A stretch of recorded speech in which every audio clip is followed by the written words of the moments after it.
আমার সঙ্গে ইরন রয়েছে, সহকর্মী ইরন আমাদের বলছিলেন যে বিস্তীর্ণ জলাভূমি কিভাবে আস্তে আস্তে বুঝিয়ে দেওয়া হচ্ছে।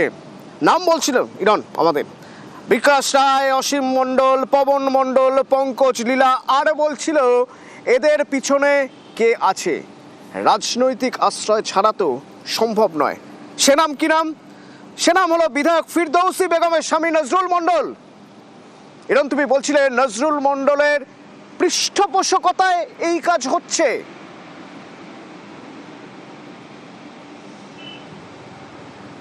একদমই অতনু, যারা গ্রামবাসী তারা অভিযোগ করছে যে পুরো বিষয়টি অসীম মণ্ডল এখানে চালান এবং তার সঙ্গে তার ভাই পবন মণ্ডল এবং তার সঙ্গে পঙ্কজ লীলা এবং বিকাশ রায়, এদের প্রত্যেকেরই কম বেশি করে গোডাউন আছে এবং সংখ্যাটা প্রত্যেকেরই 7-8-এর নিচে নয় এবং অসীম মণ্ডলের সবচেয়ে বেশি গোডাউন আছে। আর এই পুরো কাজটা করেন কার নেতৃত্বে বা কার অঙ্গুলি হেলনে?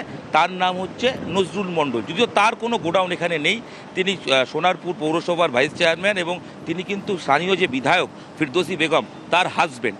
তার নেতৃত্বে বা তার পৃষ্ঠপোষকতায় তার মাথার ওপর হাত আছে বলেই অসীম মণ্ডলরা দিনের পর দিন রাতের অন্ধকারে এই জলাজমি ভরাট করে একের পর এক তারা গোডাউন তৈরি করছেন। এবং এই নজরুল কিন্তু বলবেটাকে সবাই সব জানে, মুখ খুলবে কে? মুখ খুললে কি হতে পারে ওই শুনুন কি বলছেন ওরা। রাতের অন্ধকারে ভরাট হয়, দিনের বেলাও ভরাট হয়, প্রশাসন গার্ড ডেকে ভরাট হয়, প্রশাসন সবই জানে, তার সত্ত্বেও ভরাট হচ্ছে। আমাদের গ্রামবাসী অভিযোগ করা হয়েছে, পিটিশন জমা দেওয়া হয়েছে, কোনো লাভ হয়নি। কোন এলাকার গ্রামবাসী? নাজিরাবাদ গ্রামবাসী অভিযোগ করছে যে প্রশাসনের সামনে হয়, তাদের মদতেও কি হয়? হ্যাঁ অবশ্যই, যতজন সব জড়িত আছে, মানে রাজনৈতিক নেতৃত্ব জড়িত সব টোটাল। কারা নাম জানা আছে বা বলা যায়? যতটুকু জানা আছে, যেরকম ধরনের নজরুল মণ্ডল, আমাদের এমএলএ ফিরদৌসী বেগম, উপপ্রধান কার্তিক, সবাই জড়িত আছে। নজরুল মণ্ডল নিজেও বলছেন জানেন না। না, নজরুল মণ্ডল আমার এলাকা, আমি জানবো না এটা কোনোদিন হতে পারে? একটা দুটো কনস্ট্রাকশন হলে না ঠিক আছে, আমি জানতে পারলাম না, এতগুলো কনস্ট্রাকশন হয়ে গেছে, জানতে পারেন, এটা তো হতে পারে না, সম্ভব। আর কোনো নাম আপনাদের মনে হয় বা যারা জড়িত? যেরকম অসীম মণ্ডল আছে, হ্যাঁ, লোকাল প্রমোটার, উনি বেশি প্রত্যেকটা গোডাউনের পিছনে ওনার হাত আছে। এখানে কি করেন তিনি? তিনি এখানে গোডাউন মারান, ভাড়া দেন, ওনার এটাই কাজ, জমি বেচা, জমি কেনা। তাদের বিরুদ্ধে কমপ্লেন করেছিলেন? হ্যাঁ, বহুতবার কমপ্লেন করা, নাম দিয়ে কমপ্লেন করেছেন? নাম দিয়ে কমপ্লেন করা আছে। এই যে এত বড় একটা দুর্ঘটনা ঘটে গেলো, আগুন জ্বলে গেল, এর কোনো অ্যাকশন আছে? এই আগুন লাগার পর প্রশাসন তো সতর্ক, প্রশাসন তো সাথে রয়েছে, থানা পুলিশ কিছু ব্যবস্থা নেয় না? থানা তো খুদ সেখানে দাঁড়িয়ে থাকে, থানা গার্ড দিয়ে কাজ হচ্ছে, তাহলে আর প্রোটেকশনটা দেবে কি? বিস্ফোরক অভিযোগ করছেন? একদম যা দেখছি তাই বলছি, কোনো অ্যাকশন নেই। জলাভূমি বাঁচানো যাবে? আমার তো মনে হয় বাঁচানো যাবে না। কিন্তু নজরুল মণ্ডল এই সব অভিযোগ নস্যাৎ করে দিচ্ছেন, বলছেন আসলে এগুলো সব বিরোধীদের চক্রান্ত। শুনুন। এই যে অসীম মণ্ডলের নামগুলো, মানে এগুলো কি আপনি চেনেন? বা বললেন আমি যদি দল করি, দলের কর্মীকে আমি চিনবো না? মিথ্যা কথা বলা হবে। কর্মী অসীম বর্মন কর্মী, অবশ্যই কর্মী। কুমার, পঙ্কজ কর্মী না। আচ্ছা, অসীম মণ্ডল কর্মী। অসীম মণ্ডল কর্মী। তার নামে যে বলা হচ্ছে সে নাকি বেশির মালিক, এটা কি কোনো জানেন? আমি এই ব্যাপারে কোনো আমার জানা নেই। আমরা পুলিশকে বলেছি আপনি তদন্ত করুন। প্রশাসন আমাদের এই বিধানসভা কেন্দ্রে ফুললি ফ্রি হ্যান্ডে কাজ করে। তারা যদি মনে করে যে যাদের নাম বেআইনি ভাবে যদি কোনো কাজের সাথে যুক্ত থাকে, বিরোধীরা রাজনীতি করবে, এটা স্বাভাবিক, এটা নিয়ে আমার বলার কিচ্ছু নেই। আমি পরিষ্কার বলছি, প্রশাসন তদন্ত করছে, তদন্তে যে বা যাদের নাম উঠুক, তাতে যদি আমার নামও ওঠে, আমার বিরুদ্ধে প্রশাসন অ্যাকশন নিলে আমার কোনো আপত্তি থাকবে না। আমি নিশ্চিতভাবে সরকারের সাথে সহযোগিতা করবো। তবে একটা জিনিস মাথায় রাখতে হবে, এই যে আনন্দপুর কাণ্ড ঘটনা ঘটলো, ভাববেন না যে এটা এই সরকারের আমলে ঘটে গেল। এর কিন্তু ভিতটা আরো বহু আগে থেকে শুরু হয়েছে। তবে আমরা প্রশাসনের বহুবার বলেছি, দৃষ্টি আকর্ষণ করেছি, ওইটার কর্তৃপক্ষ দেখছেন, প্রশাসন দেখছেন, আমি নিশ্চিত এরা অ্যাকশন নেবে। ইরন, এ তো আজকের কথা নয়, আজ নতুন করে নাজিরাবাদ খবরে আসছে গোডাউন পুড়ে যাওয়ার পর, গোডাউনে ঝলসে মানুষ মারা যাওয়ার পর আমরা তো 3 বছর আগে খবর দেখিয়েছিলাম কিভাবে জলাভূমি বোঝানো হয়েছে। আমরা 3 বছর আগে বিধায়ক ফিরদৌসী বেগমের কাছে পৌঁছেছিলাম, তখন তিনি কি বলেছিলেন?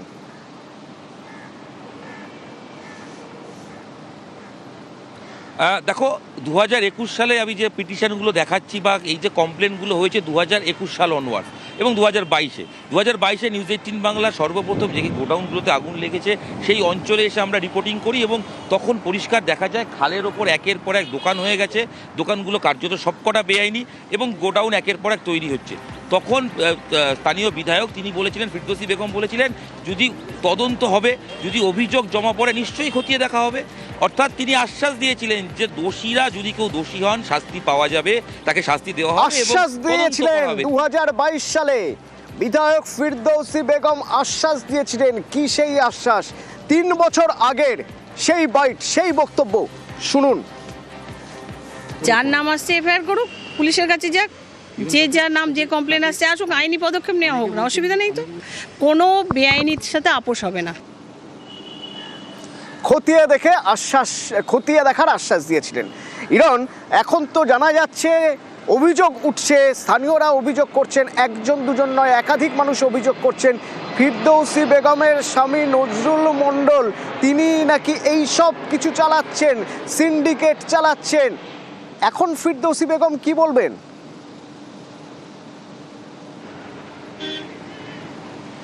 অতনু, ফিরদৌসী বেগমের কাছে কিন্তু আমরা গতকালও পৌঁছে গেছিলাম এবং তার কাছে একমাত্র নিউজ 18 বাংলা যেখানে তিনি নিজের বক্তব্য জানিয়েছেন, কারণ এই অগ্নিকাণ্ডের পর থেকে তিনি কোথাও তার বক্তব্য পেশ করেননি।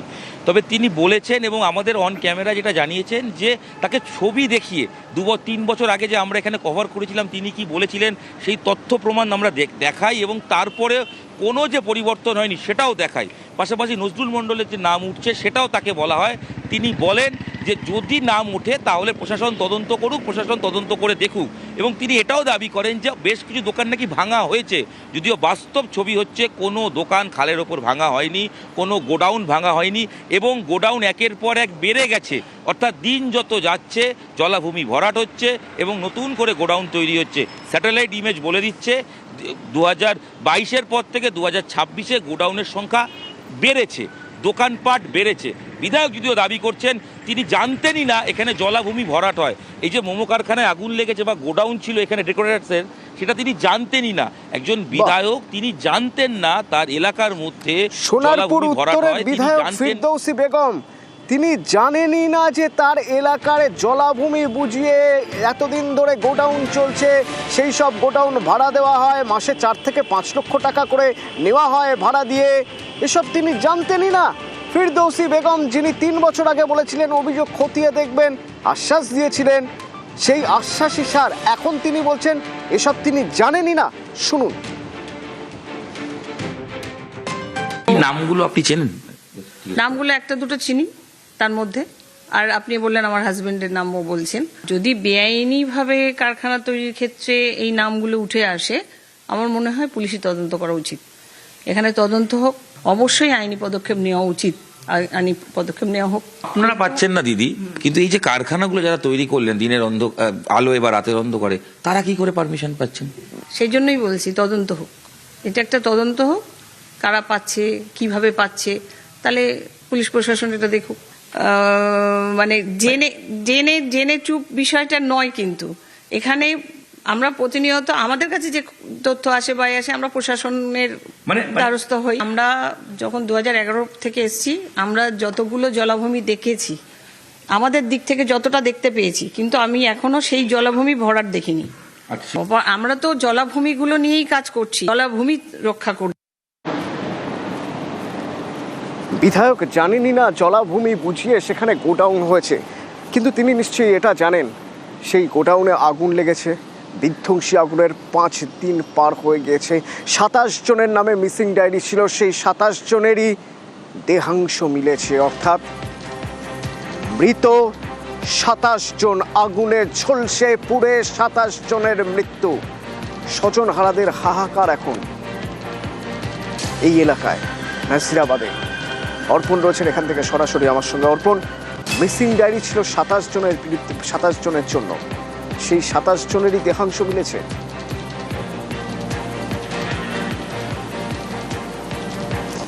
একদমই, দেখো আজ ভোর পর্যন্ত ভোরে 2 জনের দেহাংশ মিলেছে। গতকাল পর্যন্ত 25 জন ছিল, অর্থাৎ 27 জনের যে মিসিং ডায়েরি তারা করেছিলেন 27 জনই মৃত। এই মুহূর্তে কেএমসির যারা কর্মীরা রয়েছেন তারা এখনো পর্যন্ত দেহাংশ রয়েছে কিনা, সেই যে বড় বড় লোহা স্ট্রাকচার, সেই স্ট্রাকচার সরিয়ে তারা নতুন করে আবার আজ উদ্ধার কার্য শুরু করলেন। আরও কোনো দেহাংশ কি রয়েছে সেটা কিন্তু এখনও বড় প্রশ্নের। কারণ তুমি জানবে যে কতজন, এই যে গোডাউনের ছবি আমরা দেখাচ্ছি, এই যে বিস্তীর্ণ এলাকা জুড়ে যে গোডাউন রয়েছে, সেই গোডাউনে কতজন কাজ করতেন মালিক নিজেই জানেন না। পাশাপাশি মোমো কোম্পানির যে ঘরটি রয়েছে সেখানে তারা নিশ্চিত করেছেন সেখানে 3 জন ছিল, সেই দেহাংশ উদ্ধার হয়েছে ইতিমধ্যেই। অর্থাৎ এই যে কারখানা, সেই কারখানা যদি ভিন রাজ্যের কেউ এসে তারা পেট চালাতে এখানে যদি কাজ করতেন, তারা কিন্তু এখনো পর্যন্ত জানেন না তাদের পরিবারের যে সদস্য সে বেঁচে রয়েছেন কিনা। তাই সব দিক খতিয়ে দেখার জন্য আজ যেমন কেএমসির কর্মীরা এসছেন, দমকল আধিকারিকরা তারা আবার নতুন করে পাম্প টেস্ট করলেন। কারণ এই যে গ্যাস কাটার দিয়ে কাটা হচ্ছে, সেখানে যদি নতুন করে কোনো অগ্নিসংযোগ ঘটে, সেই কারণে দমকলের আধিকারিকরা সেখানে দাঁড়িয়ে রয়েছেন এবং যারা কেএমসির কর্মীরা রয়েছেন তারা সেই গ্যাস কাটার দিয়ে ধীরে ধীরে লোহা স্ট্রাকচার কেটে ভিতরে প্রবেশ করার চেষ্টা করছেন। অর্থাৎ ধন্যবাদ। যে 27